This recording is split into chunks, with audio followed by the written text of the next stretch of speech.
कन्हाड police station अंतर्गत टेकाटी शिवारातील नरेंद्र मेश्राम यांच्या शेतातून तब्बल 40 धानाचे बोरे चोरट्यांनी लंपास केल्याची खळबळजनक घटना उघडकीस आल्यानं शेतकऱ्यांमध्ये भीतीचं वातावरण निर्माण झालंय। चोरीची किंमत सुमारे 1,20,000 रुपये असून कन्हाड पोलिसांनी अज्ञात चोरट्यांविरुद्ध गुन्हा दाखल करून शोध मोहीम सुरू केली आहे।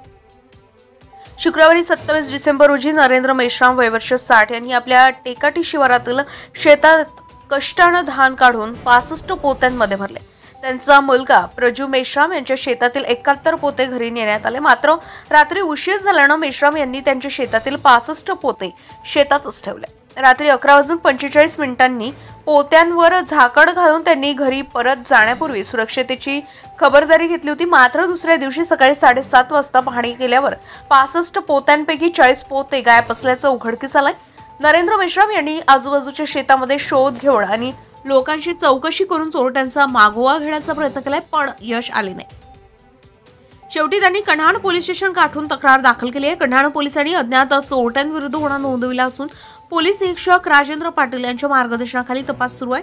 स्थानिक पोलीस पथके शिवारात शोध मोहीम राबवत आहे। शेतकऱ्यांच्या रात्रंदिवस कष्टानं पिकवलेले धान चोरले जाणे म्हणजेच त्यांच्या घामाचा अपमान आहे, अशा संतप्त प्रतिक्रिया स्थानिक शेतकऱ्यांकडून येते। चोरीच्या घटनांवर नियंत्रण ठेवण्यासाठी पोलिसांनी तातडीनं उपाययोजना कराव्या अशी मागणी सध्या होते।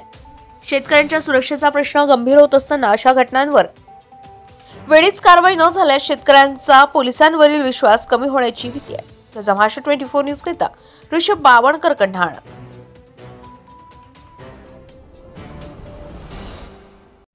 ताज्या घडामोडी आणि बातम्या जाणून घेण्यासाठी गरजा महाराष्ट्र 24 न्यूज या आपल्या YouTube चॅनलला सबस्क्राईब करा आणि बेल आयकॉन दाबायला विसरू नका, जेणेकरून आपला व्हिडिओ आल्याची ताजी खबर तुम्हाला ताबडतोब मिळेल।